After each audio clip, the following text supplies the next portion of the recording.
वो जंग शुरू हो चुकी है जिसका इंतजार पूरी दुनिया को है। ये हर कोई जानना चाहता है कि आखिर क्या होगा जब इजराइल के डिफेंस फोर्स गाजा के अंदर प्रवेश करेगी। लेकिन गाजा में प्रवेश करते ही, गाजा में कदम रखते ही इजराइल की आर्मी पर गाज गिरी है। गाजा के बॉर्डर में घुसते वक्त हमास के खूंखार लड़ाकों से इजराइल डिफेंस फोर्स की पहली भिड़ंत का नतीजा सामने आ चुका है। गाजा के किसीफोम इलाके के पास इजराइल डिफेंस फोर्स ने छापेमारी की कोशिश की थी, लेकिन वहां अचानक इजराइल की आर्मी पर हमास के लड़ाकों ने अटैक कर दिया।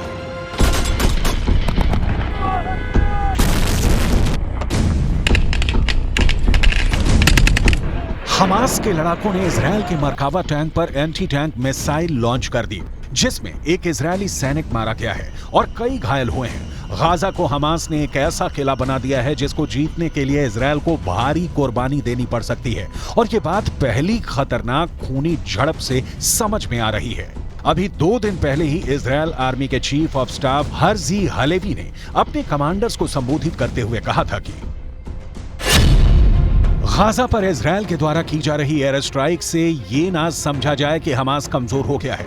जब इजराइल की सेना गाजा के अंदर घुसेगी तो ये मानकर चलेगी कि हमास को एयर स्ट्राइक में 0 नुकसान हुआ है, तभी आप पूरी ताकत लगाकर हमास से लड़ पाएंगे।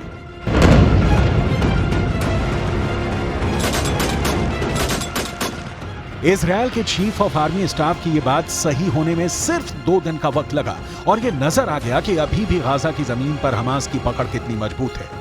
गाजा के अंदर घने इलाकों की गलियों में कैसे खून खराबा होने वाला है, इसकी पूरी तस्वीर समझना जरूरी है। गाजा की गलियों में सेना ऐसी सजी हुई है, अगर इजराइल की सेना गाजा में घुसी तो उसका सामना गाजा के इन लड़ाकों से होगा।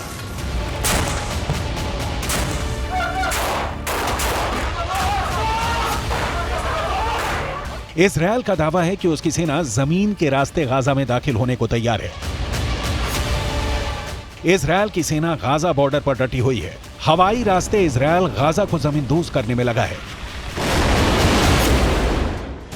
इजराइल की सेना जमीन पर भी जबरदस्त एक्शन में दिखाई दे रही है।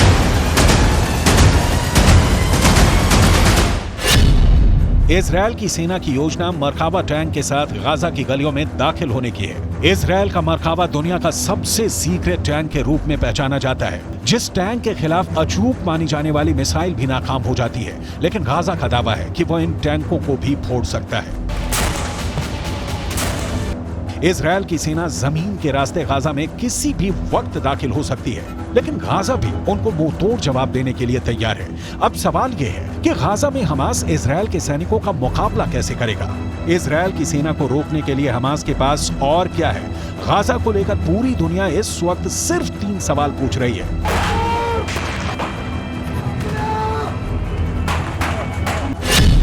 पहला सवाल, इजराइल की सेना अगर गाजा में घुसेगी तो हमास खुद को कैसे बचाएगा? दूसरा सवाल, इजराइल हमला करेगा तो हमास के सामने सबसे बड़ा डिफेंस क्या है?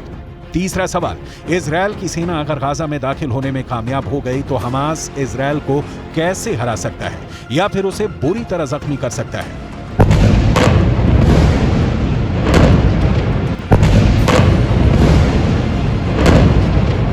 हमास की इस तैयारी को देखिए। ये तैयारी गाजा में स्ट्रीट फाइट के लिए हो रही है। इजराइल की फौज जब गाजा के बीचों बीच पहुंचने की कोशिश करेगी तो उसके सामने इस तरह का चैलेंज होगा। गाजा में हमास के लड़ाके मुकाबला करने को तैयार मिलेंगे।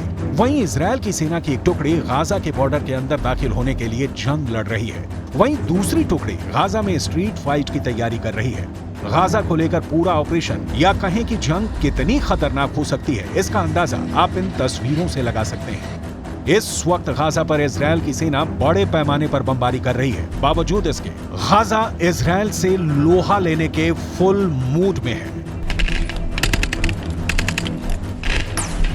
और गाजा के किले को तोड़ने के लिए अब इजराइल की खुफिया एजेंसी शिन बेत ने भी एक प्लान तैयार किया है।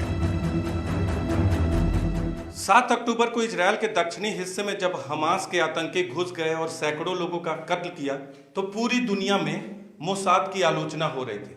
लेकिन असल जिम्मेदारी मोसाद से ज्यादा शिन बेत की थी, जो इजराइल की एक और खुफिया एजेंसी है। इजराइल में 2 प्रमुख खुफिया एजेंसियां हैं, पहली मोसाद, जो विदेशों के अंदर खुफिया सूचनाएं इकट्ठा करती है, और दूसरी शिन बेत, जो कि इजरायल की मिलिट्री इंटेलिजेंस का काम करती है। यानी जब हमला इजरायल के अंदर हुआ तो इजरायल की मिलिट्री को आगाह करना शिन बेत का काम था, लेकिन शिन बेत यह काम नहीं कर सकी और इसके लिए शिन बेत के हेड रोनेन बार ने पूरी जिम्मेदारी भी ली है। रोनेन बार ने इसके लिए माफी मांगते हुए यह भी कहा कि हमास ने 7 अक्टूबर को इजरायल में जो किया है, उसके बाद वो समझ ले कि अब इजरायल के इंतकाम की कोई सीमा नहीं होगी। शिन बेत के हेड रोनेन बार ने एक नई यूनिट बनाई है जिसका नाम है निली। यह यूनिट विशेष रूप से हमास की आर्मी अल कस्साम की नुकबा कमांडो यूनिट को खत्म करने के लिए बनाई गई है। निली हिब्रू भाषा का शब्द है जिसका अर्थ होता है यह झूठ है कि इजरायल का कभी अंत होगा। शिन बेत की निली यूनिट को यह जिम्मा सौंपा गया है कि वो 7 अक्टूबर को इजरायल पर हमला करने वाले नुकबा के सभी आतंकी कमांडो को जान से मारकर बदला लेगी। 7 अक्टूबर को हमास की आर्मी की जिस यूनिट ने आतंकी हमला किया था उसका नाम नुकबा है।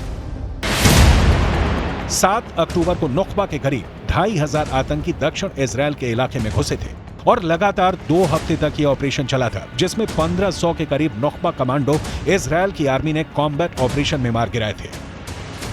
टाइम्स ऑफ इजरायल ने खबर छापी कि नुकबा का एक आतंकी कमांडो पिछले 16 दिनों से दक्षिणी इजरायल यानी जिस हिस्से में हम लोग हैं वहां छिपा हुआ है, और जब भी इस आतंकी कमांडो ने गाजा पट्टी में घुसने की कोशिश की तब इजरायल डिफेंस फोर्स ने इसे पकड़ लिया। हमास की आर्मी अल कस्साम के नुकबा पर इजरायलियों का सबसे ज्यादा गुस्सा फूट रहा है।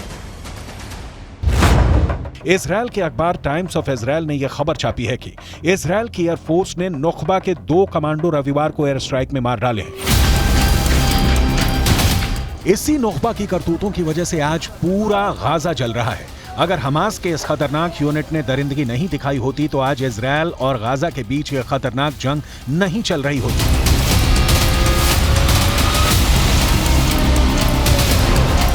यह इस वक्त की गाजा की ड्रोन फुटेज है। ऊपर से गाजा सीमेंट की इमारतों का कब्रिस्तान नजर आ रहा है। यह घर, फ्लैट, बाजार, दुकान कभी हंसियों से गुलजार थे, लेकिन अब ये सब बियाबान हो चुके हैं।